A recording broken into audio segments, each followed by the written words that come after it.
Good topic, guys. Let's go on and go to the next one. What is one of the biggest challenge we faced in this COVID pandemic, and we can break down we as like your own experience. Like, what is something that you have faced? One of the biggest challenge while this COVID pandemic is going on. Sierra, I'm gonna let you go ahead and rock and roll with this one first. Um, I'm gonna have to say just being in the house and being Mm. all day in the house with your kids on NTI and trying to do your job. Like it's been rough, and Yeah. a lot of people are facing job issues, so they don't want to work, and Mm. it's rough. Uh, Mark, I'm gonna tell you one of mine, brother. go ahead. These kids been in the house and got to keep buying food. I got 4 growing boys in this house, brother. Dude, it's rough. This is rough. Right, right. No, but I would say, because for one, I still had to go to work. You know what I'm saying? Through the whole thing. Like, there wasn't no staying home or anything like that. You still had to go to work. So the biggest challenge for me, to be honest with you, is almost like the customers. We still had customers coming in our building and stuff like that. And me possibly catching it to bring it home to my family. You know what I'm saying? Because that would have been a rough, ugly thing. You know what I'm saying? And so actually having to still go to work through this, that was rough, knowing that you could possibly bring it home to your family. Mm. And knowing that, you know what I'm saying, I got a son who got asthma, you know what I'm saying, with Mm. different issues. And they say, you know what I'm saying, that can affect them extremely bad. So Right. that was probably one of the biggest things. You know what I'm saying? I was still at work or whatever. I was still being careful, but still, you never know how you can catch it. No, that's good. That's a good one. Shannon. Just basically surviving. I think it was more difficult for me personally in the beginning because we have elderly parents, and so Mhm. I was one of those people that were able to work at my places of employment. We had to take precautions, of course, but it was things that we couldn't do because I didn't want to expose them or family members to the COVID. Now, as it's gotten along better, I mean, as it's gotten farther into it, of course, everybody has received, and our family has received their shots, and some of us were booster shots and some not. But it's gotten a little bit better. But just mainly surviving, and making sure that I don't get it if I don't get it. And to be honest with you, I can't say if I have not had it. Right. And maybe because I did get the shots, I was able to deal with it a little bit better, and not be able to be hospitalized. So I mean, it's just the unknowing, you know what I'm saying? But I was really fortunate and blessed that I was able to work. We had the option of teleworking on both of my jobs. So really, really, I was blessed in that sense. So I'll go before you, D. And actually, everybody who's on here, who's watching, if you can't hit that like button, and also subscribe, that'll be very helpful for the FNC. Mm-hmm. I would say this: I'm not gonna dodge the elephant in the room. I would say finance. People can say, "Hey, well, you've been working and stuff like that." Well, you know what? My other job that made me great, great, great, great, great, great, great money has not been. I mean, non-existent.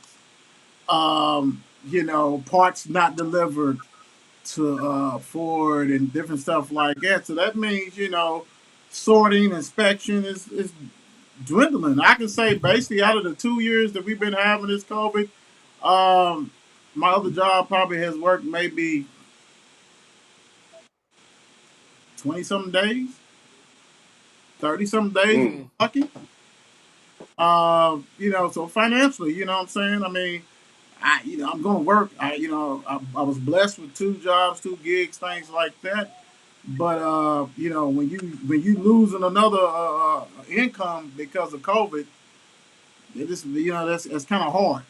Uh, that kind of stuff. I mean, some people are blessed that they can just not work. I mean, whatever. But that right there kind of, gave me the middle finger. COVID gave me the middle finger and told me to calm my butt down. So it is what it is. Hopefully we can get past this and on to bigger and better things. All right, D. Well, I listening to everyone speak, and I would say the most probably that affected me is similar to what Mark said in regards to the working through COVID. I too I didn't experience the working from home. I've been working at my job site since the conception of COVID, so in 2020, and based on my role, it was needed, but also in regards to I just um, if my staff have to be in, then I need to be there. And one of the things I do, and I'm not for sure if everyone knows what I do, and I'm not gonna get all into that. What But do you do, D? the program,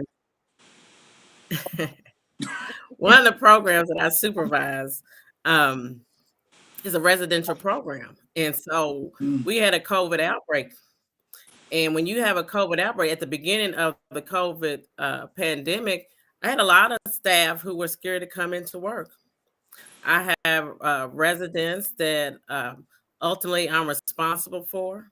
Um, I had to work in a home and be up against a COVID home. So you talking about being scared to that you're going to be bringing that home to your family. And as Shannon mentioned, at that time when it first started, we never stopped going to visit our parents. I want my admin assistant used to tell me in regards to his mother wouldn't let him into her house. Um, she was afraid to get it, and my look was kind of like dumbfounded, like you're not going into the house, because I'm like, we are in the house. I mean, we taking precaution, but again, even at that time, I'm having to do several different things, and like I said, one of the programs that I'm over is a residential. So you talking about on-site care of individuals that you have no options. And I have been in the office every day. I mean, even when I take vacation days, I'm still working. So I don't even count that because I'm like, I have to ask for those days, but otherwise I'm in the office. And it's been very stressful. It's been very stressful.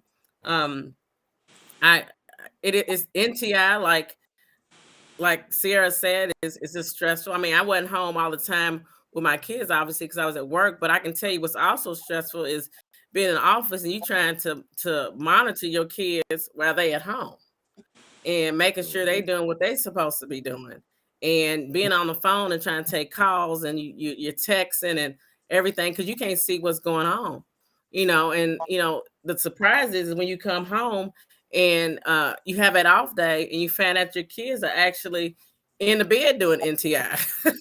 So it's like Robert and Daniel. So it's like, you can't monitor that stuff. And, and I'm trying to do everything, going in the office, monitoring them, doing parent teacher conference, like, hold on, let me take his call and go in and close my office door.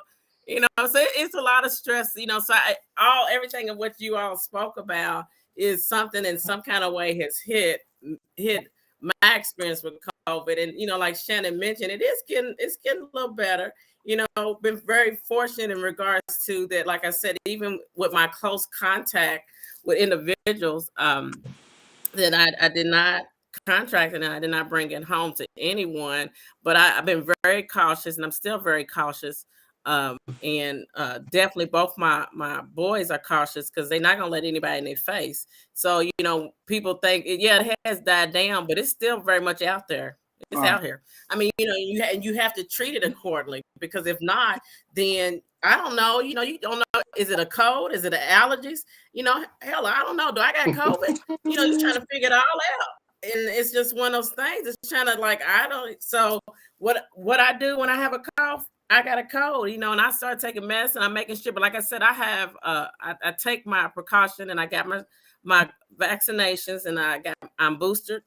And anytime I need to go back and get it, I'm gonna get it. Both my boys have both shots. They need to be boosted, but we're gonna get there, because we have to keep living and we got to keep moving forward, and we're gonna move safely and to make sure that we are in that safe environment to keep moving forward. You know what I'm saying? So it's like you got to learn to navigate.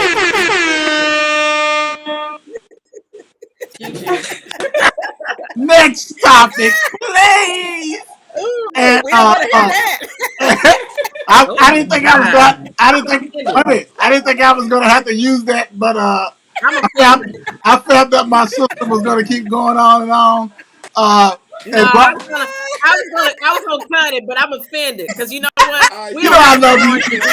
You know I love you. To do you like that, then we can do it too. You know I love you. So you better back up on that one. You know I love On you. my next show, I'm gonna have my own. Let's go to the next topic, please. Thank you, and we will let Dion go first on this one.